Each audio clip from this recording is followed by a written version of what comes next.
Definitely the stories. Like, I really liked thinking and because when I was little, I had a really active imagination. So I really liked reading stories because I could imagine all the stuff that was like going on in my head. I just really like the sounds, you know, like the way like everybody understands these different sounds.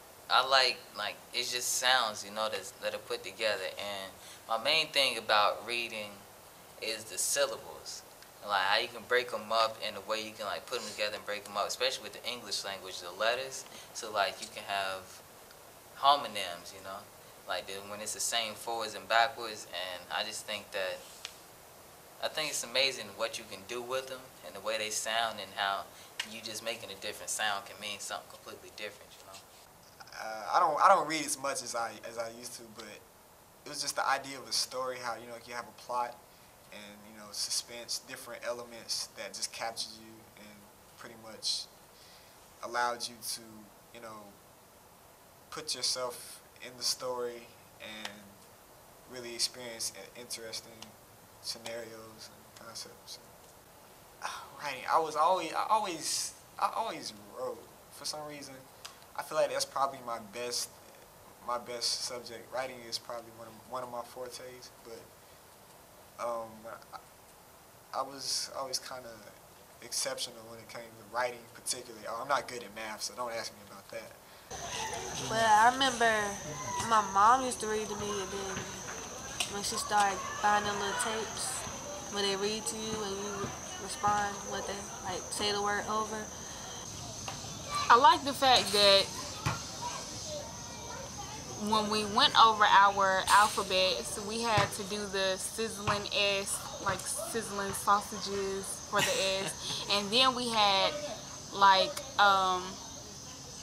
different words that if you put them together they made different sounds. Like PH makes the F sound, SM makes sm. I like that sound. I like the sm. I don't know why, I just did, but I think that's what I like most about learning how to read. So I was ahead of my time. It was me and this guy named Lee and another guy, I forgot, Holland. Yep, I remember. Kindergarten, and she would always single us three out, and I was like, I wonder why, I wonder am I slow, or, but my mom was like, oh, that's great. So yeah, I guess it was a good thing, but anyway. I really didn't have an interest in, I didn't like it because the teachers were always critiquing about how I read and the ways I was reading was wrong. And they'd say, you need to do better. You're not at the same level as your classmates. But the whole time I'm making better grades. It doesn't make sense. Honestly, I can't remember. I don't remember. I had a rough childhood, so a lot of things I really don't remember. I like that I could imagine the words that I was actually reading. And so, reading was kind of boring to me, so I really wouldn't do a lot of it. But if it was something that I could just sit there and look at and imagine every single thing that's happening right there, that kept my focus. I like that it was a different world, because I used to watch Doug all the time, and so I used to think that we weren't real, I guess, and that somebody was watching us. And so I figured if somebody was watching me, reading was me seeing somebody else's life. So that's what I liked about it. I never had a love for writing. I never had a love for reading. I had a love for love. Love without reading and writing was like, life without eating. You wrote a letter.